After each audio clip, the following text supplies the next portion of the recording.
मोहब्बत रसूल की एक बेहतरीन गुफ्तगू सुने मुफ्ती सलमान अजहरी की ज़ुबान कुरान और हदीस की रोशनी में।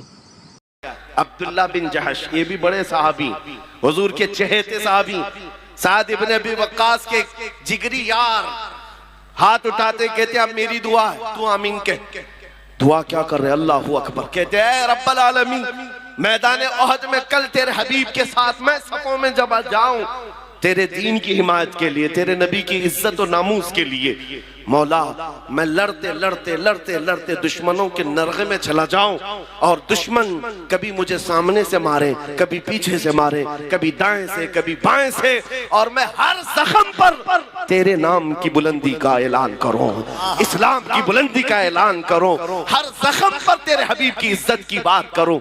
दुआ ये भी है, या हबीबी या मुहम्मद या नबी सलाम अलैका। अजीज़ान इकराम वक़ार,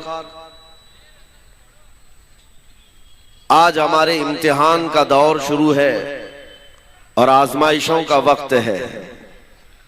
इस घड़ी में कितने लोग हैं जो ईमान पर कायम रहते हैं और कितने हैं जो अपने दीन का सौदा कर जाते हैं। कुफ्र और शिर्क की आंधियां बहुत तेज हैं। इस बहाव में कई जुब्बे और टोपियां भी बह गई। मौलवी कहलाने वाले लोग भी इधर उधर भटक गए।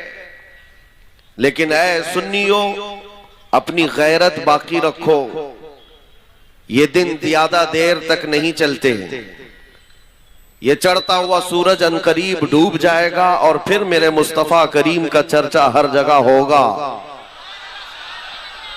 और आज दुनिया जितना दबाने की कोशिश कर रही है हम देख रहे हैं। मैं तो ये सोचा भी नहीं था कि मुंबई की सरजमीन पर इतना बड़ा मैदान, और मैदान में ऐसी गूंजती हुई लब्बैक की सदाएं, और रात के वक्त तुम्हारी ये सदाएं ही बहुत सारे लोगों की नींद हराम कर रखी हुई है। लोगों को इसी बात का तो खदशा है।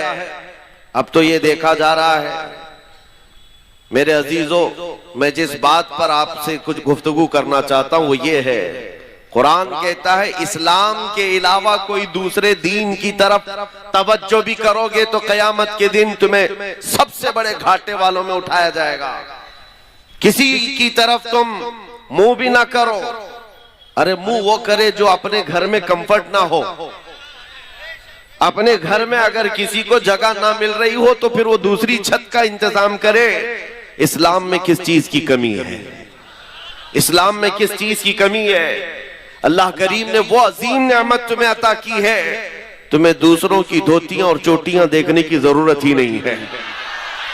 अल्लाह करीम ने तुम्हें मुस्तफा करीम सल्लल्लाहु तआला अलैहि वसल्लम के वो अजीम अखलाक अता किए हैं। अखलाक सीखने के लिए तुम उन दरिंदों के पास ना जाओ जिनको पेशाब करने का सलीका भी नहीं आता हो। अखलाक मेरे मुस्तफा करीम सल्लल्लाहु अलैहि वसल्लम की पूरी कायनात में सबसे आला है, सबसे आला है।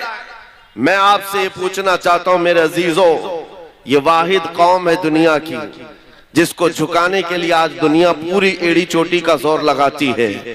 पता है हम झुकते हैं तो सिर्फ एक नाम पर, जब अल्लाहु अकबर कहा जाता है। उसके अलावा किसी बादशाह के नाम पर भी नहीं झुकते। जाओ अपनी मस्जिदों में इमाम कोई अपने बाप का नाम लेकर के रुकू में झुकाकर दिखाए कौम को, अपने बाप दादा का नाम लेकर, या किसी बादशाह वक्त का नाम लेकर के सजदे में गिराकर दिखाए, कौम खड़ी हो जाएगी, नहीं झुकेगी। हाँ, अगर एक किसान का छोटा बच्चा हाफिज कुरान भी अल्लाहु अकबर कहे तो पूरी कौम झुक जाती है। हमारी पेशानी सिर्फ अल्लाह वहदहु ला शरीक के लिए है, सिर्फ हम झुकते हैं रब्बुल आलमीन के दरबार में।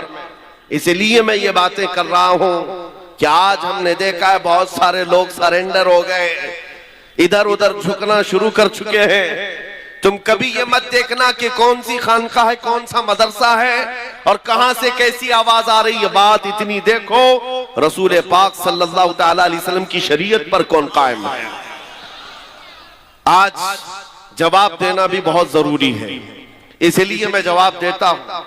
बाज लोगों को लगता है हालात बड़े खराब हैं, थोड़ी नरम बात करनी चाहिए, नरम गुफ्तगू करनी चाहिए। इस्लाम गैरत का दर्स देता है, अखलाक भी सिखाता है। अच्छी बात करो, लेकिन चोर घर के अंदर घुस करके आए तो हाथ बांध करके बैठना यह अखलाक नहीं है। चोर की गर्दन पकड़ो, उसकी हाथ पकड़ो, ये गैरत है।